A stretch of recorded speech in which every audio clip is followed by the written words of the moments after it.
Somaliland soodaasho samada disheediyo xidiga hay ku socotaa soo noqona mayse sinaan iyo walaalnimo aan kala sarayn jirin dhammaantiyo wanaaga Somaliland ku caan tahay Somaliland soodaasho samada disheediyo xidiga hay ku socotaa soo noqona mayse sinaan iyo walaalnimo aan kala sarayn jirin dhammaantiyo wanaaga Somaliland ku caan tahay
صعودكودا هوكودا حساسا عداوكم تاحيدا دلكودي Somaliland ku caan tahay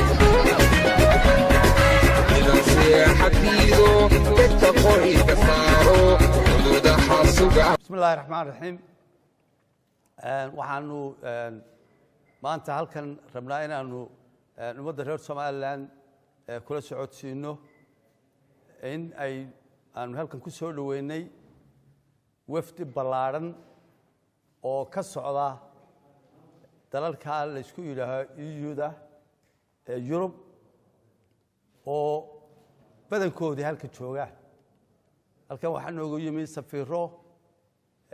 ay ka mid yihiin kii dhammaantood Denmark, Norway, Sweden, UK,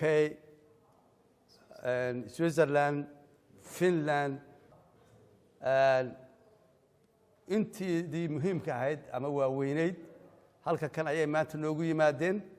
waxay u yimaadeen in aanu isweydaarsano aaraa iyo afkaar arrimaha badan ee ka jira mandaqada iyo xiriirka Somaliland iyo dalalkaas ay leeyihiin sidii hore loogu marin lahaa sidii la isu xog ogaarsan lahaa la isu dhaafsan lahaa wixii macluumaada iyo wixii afkaar ee loo baahan yahay in laga wada hadlo haday siyaasad tahay haday dhaqaale tahay haday gargaar tahay haday tahay nabadgelyo dhinac walba waa laga wada hadlay si wanaagsan baana la isku wada afkartay dhammaan arrimihii laga wada hadlay madaxweynaha jamhuuriyadda Somaliland iyo madaxweyne xigeenka iyo wasiirro dawladda ku jira ayaa la fadhiistay oo arrintaas si wanaagsan baa la isugu afkartay meelo badan iyo hay'ado badan oo ay danaynayaan bay la yeelan doonaan afkaar iyo isdhaafsi xog aad iyo aad baan u soo dhaweynaynaa. Very much and good afternoon. I'm the ambassador of Denmark and it's a great pleasure to be here with this delegation of distinguished colleagues, ambassadors and representatives of Norway, Sweden, Finland, Switzerland, the UK and the European Union. We've had a very productive and very interesting discussion this afternoon with His Excellency the President and several of his ministers. We are here as some of the close friends of Somaliland and we have expressed our concern for the humanitarian situation in Somaliland that is caused by the continued drought. We have discussed the relationship between Somaliland and its neighbors. We were very pleased to hear the strong commitment from His Excellency the President to have a good dialogue both with Somalia, the government, on issues between those entities.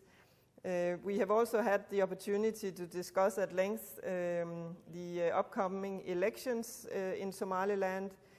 We are strong supporters of the democratic process here, and we have discussed with